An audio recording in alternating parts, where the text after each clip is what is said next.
Today we actually cover one of my favorite du'as in the series because of how personal it is. It's a long one, but it's truly a beautiful one. This is actually narrated about a very special woman, Habiba al-Adawiyya. May Allah have mercy on her. She's not one of the companions, but one of the following generations, one of the pious predecessors. And she had this habit. This is narrated by Abdullah al-Makki and others, that when it used to get really dark at night, and her qiyamul layl, she would actually head up to the rooftop and she would start to call out to Allah towards the middle of the night, or when it was very dark. And she had these words that were narrated that are just so powerful.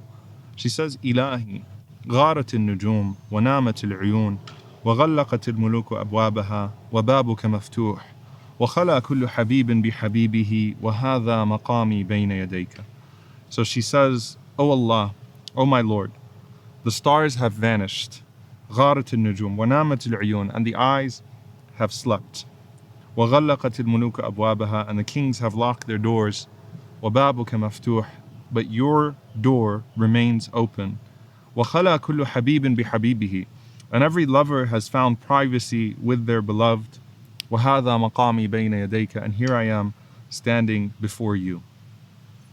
It's a very powerful dua. Al-Hafidh ibn Rajab rahimahullah mentioned that you spend your days at the doors of kings, but at night when the King of all kings calls upon you, you fail to stand for him and you fail to reach out and respond, even though he calls upon you wanting to provide for you.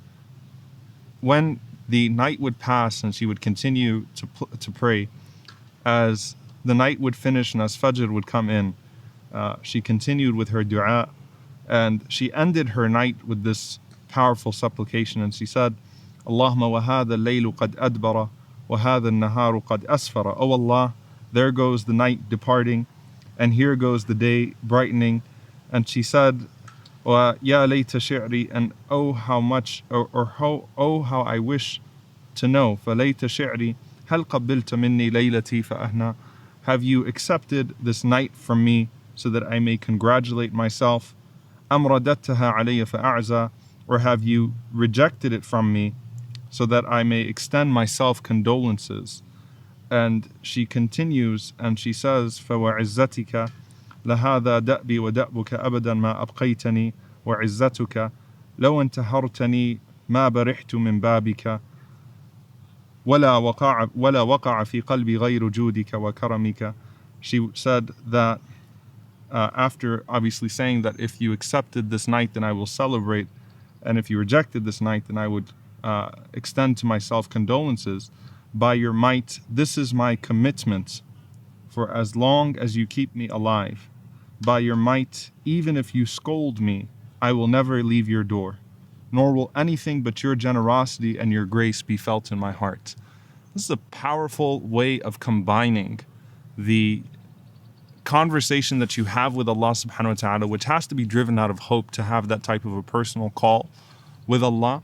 But at the same time, at the end, just like our father Ibrahim alayhi salam, when he calls upon Allah subhanahu wa ta'ala, even after building the Kaaba, he and his son ask for acceptance.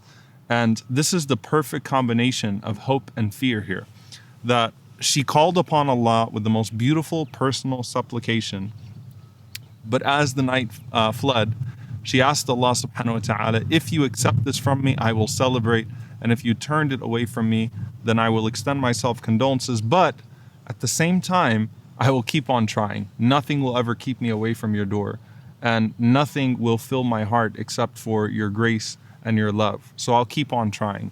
A lot of times when we call upon Allah subhanahu wa ta'ala with a very personal dua, one of the things that happens is that we say, all right, well, we got the dua done. Now, I'm just waiting to see some miracle happen in my life. So you can either become complacent after an amazing night like that, an amazing conversation that you have with your Lord, or you can be discouraged and you can start to move away because something happens the next day and you feel like maybe that's a sign that my dua, my supplication wasn't accepted. So the power of this woman and the beauty of this dua is that all she wanted as the night passed, because you will never know for a fact whether your dua was accepted in this world or not, was to have another opportunity to be at the door of her Lord.